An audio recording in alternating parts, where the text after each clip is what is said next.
Hey, good morning. This is encouragement and motivation from my heart, and I hope you have an amazing Monday and you had a great weekend with the clocks moving forward. Hey, it'll be lighter outside in the evening, right? So, today, a little bit of what I learned I'm continuing to learn, and what I learned on Sunday and also in my devotion this morning led me to want to talk to you guys about what's shaking. And that's actually what I'm calling it today, is what's shaking.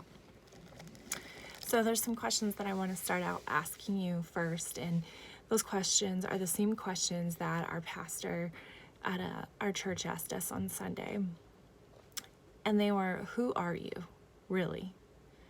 The you that nobody else can see. What brings you the truest joy and self-satisfaction? What defines you? Who defines you? Who am I really? Change is hard, especially if change is moderately inconvenient to us. And when the waves are crashing in our lives and life seems to be turned upside down, what do you have in your life that remains? Hebrews 12:27 says this expression, which the expression that they're talking about is in the verse that's before that, in verse 26, that says, "Yet once more I will shake not only the earth, but also the heavens." And so verse 27 goes on to say, "Yet once more" indicates the removal of what can be shaken, that is, created things, so that what is not shaken might remain. There's so much going on in the world right now with sickness, destruction, politics, economy, uncertainty. If all of this were to collapse and all of a sudden your finances are not what you had hoped for they would be, your living arrangements have been turned upside down, when all that you know has been shaken, what remains to keep you stable? When I think of a storm and I think of the winds are blowing to and from, is that how my life is? When it seems like everything around me is spinning out of control, is that how my life appears or how it can come across? Matthew 24, verse 35 states, "Heaven and earth will pass away, but my words will never pass away." So all materials and the life that we know of will eventually pass away, but God's word is what will remain the same, and that's what we can find comfort in. And in Hebrews chapter 12, verse 28 through 29, it goes on to say, "Therefore, since we are receiving a kingdom that cannot be shaken, let us be thankful.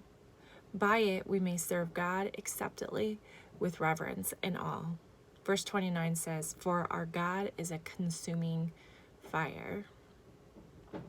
So I don't know what is going on or what's shaking in your life right now, what is providing that uncomfortableness, that uneasiness, because things aren't exactly like what you're used to them being like. But I want you to not reflect on what's shaking, and I want you to reflect on what's stable. And when all that is shaking is gone, what do you have left to provide that stability? If it's a person, what if that person is shaken? What if that person is removed from your life? If it's a materialistic thing, like a job or the house or anything materialistic, what if a storm blows by and that gets taken? There's so many things in our life that can be moved. But there is still one thing that cannot be moved, and that's your relationship with Jesus Christ. And if you put your faith and your trust in Him, then that is what cannot be shaken. Is there going to be some uneasiness? Probably. Because if you work so hard for something in your life and then all of a sudden it's taken away, then yeah, it's going to cause uneasiness. It's like a child who learns how to walk, and then, if they break a leg, they have to figure out how to do it again once it's all healed. It's the same thing. So the same questions that I asked at the beginning of this, I want to end with. Who are you really?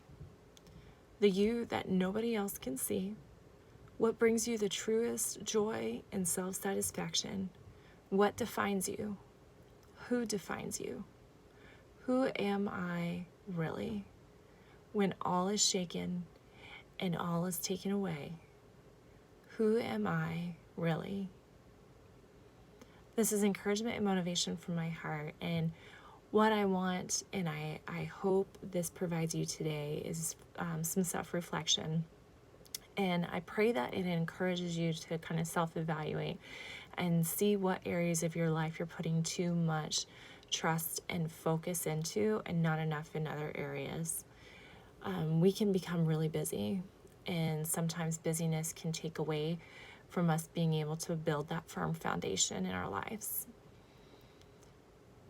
I hope that this inspires you to not only evaluate yourself, but also to help maybe your family members.